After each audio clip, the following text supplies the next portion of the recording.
So we'll do another quick video. It's been a very eventful day. I almost cheated. Is it cheating?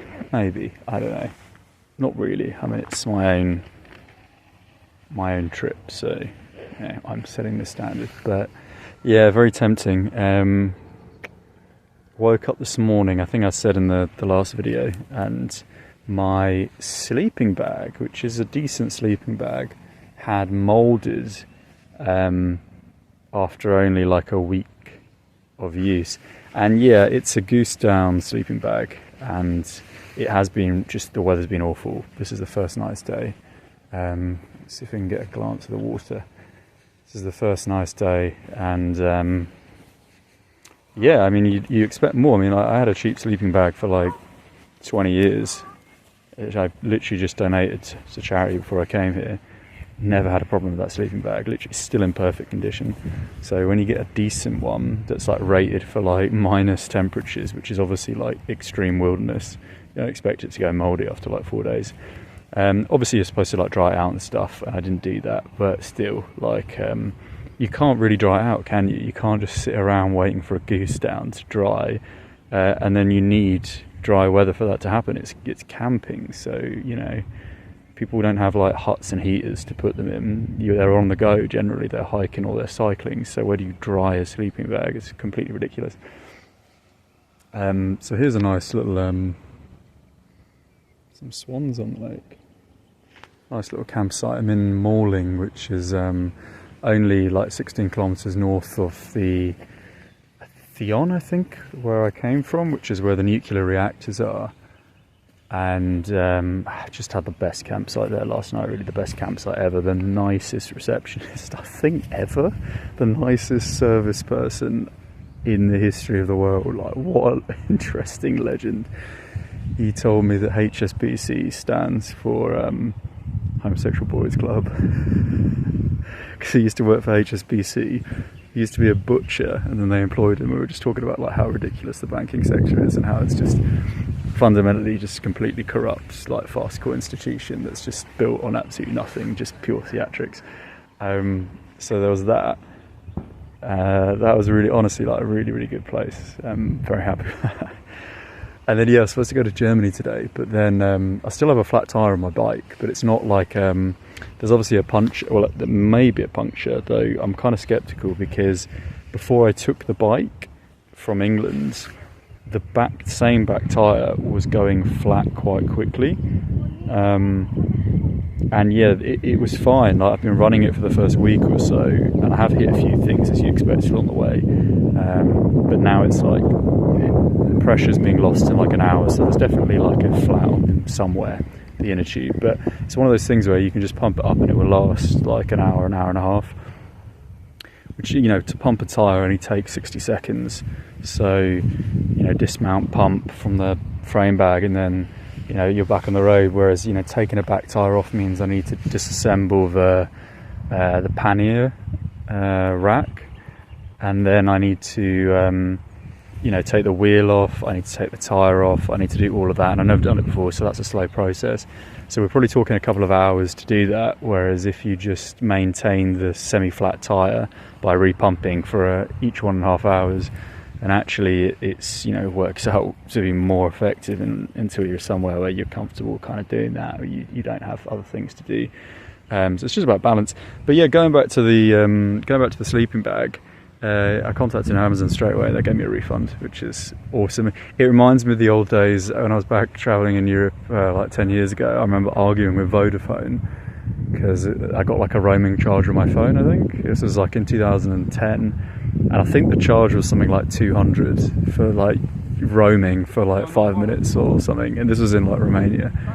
And I remember just arguing with Vodafone, and they're like, "Oh, we'll give you like 20% off," and I was like, "No, I'm not paying it." And then they're like, "Oh yeah, we'll give you 50% off." And I was like, "No, I'm not paying it." And then in the end, they just don't charge you. It's like all a massive negotiation. So like Amazon did the same thing this time. They said, "Oh yeah, so we're going to give you 50% refund." I was like, "No, I want a full refund." And they're like, "No, we can't do that." And this went back and forth for ages. And then I was like, "Look," I basically explained very briefly like the circumstance. Obviously, you know, you give it a little bit of panache.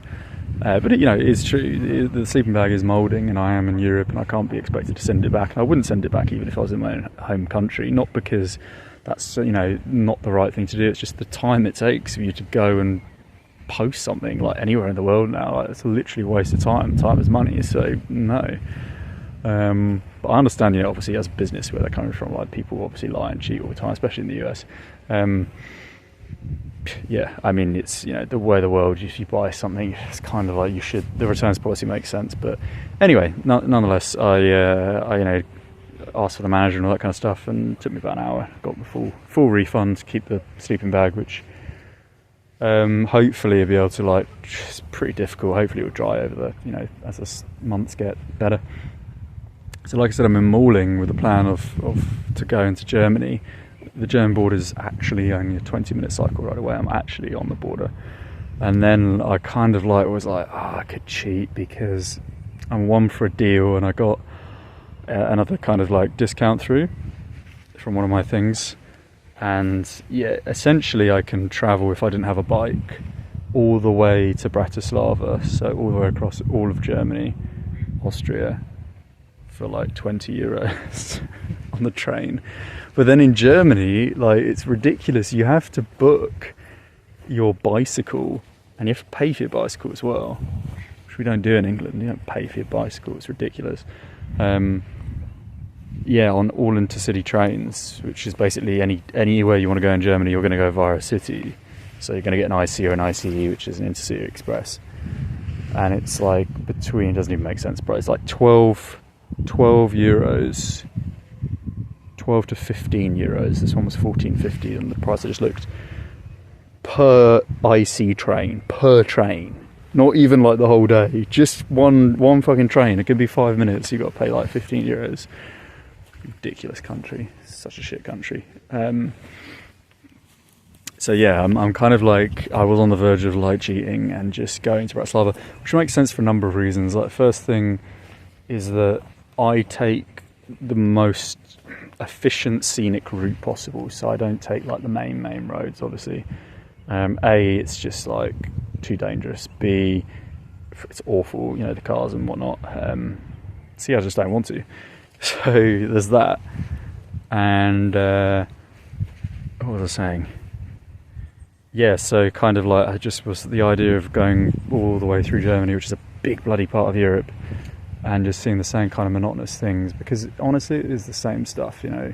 It's like, once you've seen a nice church, it's all the same, and actually the churches here aren't very nice. It's that kind of like boring Presbyterian or Lutheran style that both Germany and actually, you know, the borderlands, especially Belgium, have, and this part of France. It's not the kind of like quaint little kind of villages you'd expect in Spain or southern France, central France, Dordogne region. Dordogne, I'm sure I'm butchering that. And so yeah, I almost cheated, and I might still cheat, who knows. But we'll see what's to come. The tyre, I just fixed two things, as I've got nothing much to do. So I just fixed the front pannier and replaced a missing screw on the back pannier. So that's a nice little achievement. The little gains, and yeah, then I'll have to take all of that back pannier off again, everything off, and replace the tyre. And hopefully it is the inner tube. Replace the inner tube, and hopefully it is that, because it's a possibility that the rim itself is broken, damaged. It is a cheap bike. So many things are happening with this bike. It's so badly built. And again, I said I wasn't going to criticise it too much. It's a $169.99 bike. It's the cheapest bike on Amazon for a 700C, which is basically like a 29-inch, a version of the 29-inch tyre, which is kind of what you want as a bigger person with a big frame. I'll give you a little glance of where I'm sleeping.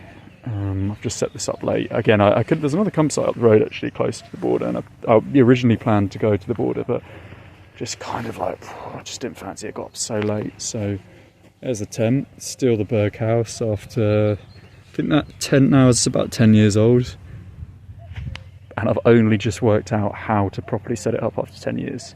It's the most ridiculous. It looks simple. It's not simple, I can promise you that. Not simple at all. I mean, it's simple to get up, but not get up correctly. And there's the bike there. So a few things. So I've just put a second screw on here. Don't know if that, I can't see what you see, but second screw on here. I need to take this off because it does extend, this kickstand, but it only extends to 20 inches.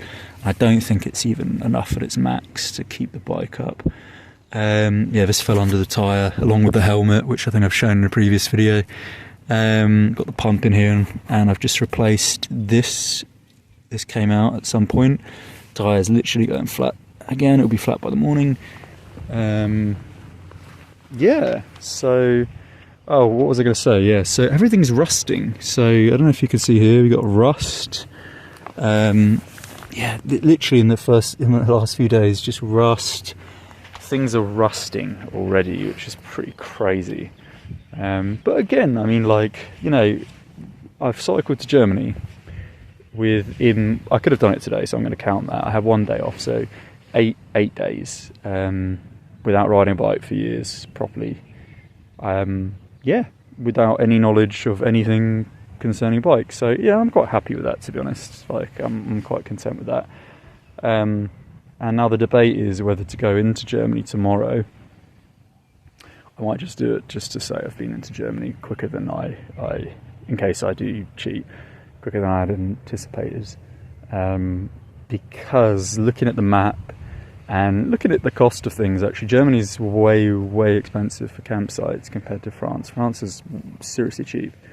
And France has a system like this one here, where the municipality have their own campsites and they're kept to a really high standard.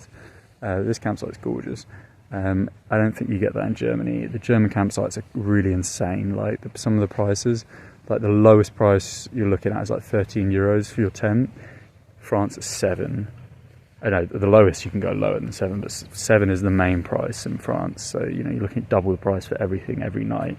Although I need to start utilising like things like couch surfing and Be Welcome and all that kind of stuff. So yeah, I'm thinking of which, you know, if I go into Germany, I have to go through kind of a big city area. You know, I have to hit a place I can't pronounce off the top of my head. It's massive, but it's near here. It's like Saarbrücken or something like that. And then Mannheim and Karlsruhe and Stuttgart and all those places. Whereas if I continue down the borderlands, I'm a little bit off route. I am a little bit off the direct route of, you know, the Turkey way. So if you input where I currently am and you go Munich, Turkey, the route actually goes through those places. So I'm a little bit off that. But that way I can stay in France, it's more quaint, and then I can squeeze between Strasbourg and Stuttgart and avoid all those cities. And then I'm in kind of, I don't know if it's Bavaria yet, but it might be Lower Saxony, where Freiburg is, and kind of cut through the Black Forest area. And that'd be really nice, I think. So yeah, I'll check out the routes tonight, and I'm not, you know, I'm content with getting a train if I have to, because for me, Europe's just not interesting anymore. You know, you can find interesting things everywhere, but of course it's all relative, isn't it? So you're going to find, for me at least, things that are more interesting in a place that's further from where we're at, environmentally speaking. So, you know, Iran is really where I want to go. So I kind of, and I've never really properly seen Istanbul, so this for me is not really interesting. It's more of just a kind of the ritual of starting in the UK and finishing where I finish and saying, oh, that's what I've done, kind of thing. It's more the accomplishment there than that, you know, the sightseeing, because it's kind of not very interesting. So yeah, there we go. That's the video thus far. It'll be a 15-minute video, and yeah, it's going to be sporadic, the uploads, just because, yeah, power burns, I tell you that. Power burns. I had the receptionist charge all my power banks, and I have one left by the end of tonight, and that was this morning. That's because they're not very good power banks. And also, you know, doing these videos and looking at GPS and stuff like that, I've only got one phone that runs off the eSIM, because the Pixel that I bought, which Amazon refunded me for and let me keep the phone, was actually locked to Verizon in the US when it shouldn't have been. So the plan was obviously to have, you know, eSIMs on both, but I don't. So just need to slowly adjust, you know, squeeze in time to do these things. And yeah, I'll make some more videos tomorrow. So stay tuned.